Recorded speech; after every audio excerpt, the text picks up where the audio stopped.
Hello, Bacho. So the question says, which of the following has no specialized respiratory structures? Option A, crab.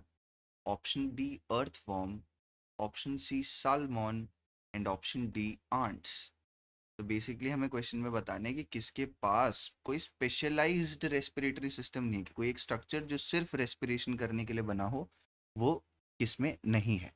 Okay, तो the key concept for this question will be respiratory system in animals. अगर हम ये समझ गए animal kingdom के अंदर कहाँ से रेस्पिरेटरी सिस्टम स्टार्ट हुआ और वो कैसे इवॉल्व हुआ, तो will be able to answer this question. ठीक है, अब एक एक करके सारे ऑप्शंस देखते हैं एंड वी विल रिकग्नाइज कि इसके अंदर है कि नहीं. तो बात आती है सबसे पहले क्रैब की. तो क्रैब के अंदर तो होते हैं गिल्स प्रेजेंट रहते हैं, एक स्पेशलाइज स्ट्रक्चर जो केवल रेस्पिरेशन के लिए बना हुआ है. यानी कि ये हमारा करेक्ट ऑप्शन नहीं हो सकता क्योंकि उन्होंने क्वेश्चन के अंदर नो लिखा हुआ है, has no specialise respiratory system. ठीक है, अब ऑप्शन बी की तरफ आते हैं. ऑप्शन बी में इन्होंने लिखा हुआ है अर्थ वॉर्म. तो अर्थ वॉर्म के पास कोई ऐसा स्पेशलाइज स्ट्रक्चर नहीं होता. दे रेस्पायर थ्रू देयर स्किन. जो मॉइस्ट स्किन होती है उससे ही क्या करते हैं, ये गैसियस एक्सचेंज कर रहे होते हैं, है ना.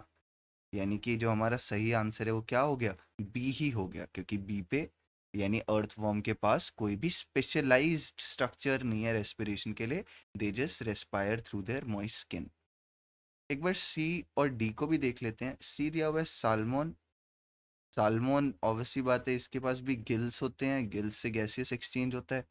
बात आई आंट्स की, जो कि डी ऑप्शन है. तो आंट के पास लंग्स नहीं होते, लेकिन इनके पास क्या होते हैं, स्पाइरिकल्स. ऐसा एक ट्यूब्यूलर नेटवर्क होता है. एक ट्यूब्यूलर नेटवर्क होगा जो throughout the of body फैला रहेगा और उससे वो गैसेस एक्सचेंज करेंगे. यानी ऑप्शन डी और ऑप्शन सी भी गलत हो जाता है, राइट. तो option B is the correct answer of this question. I hope you understood the question.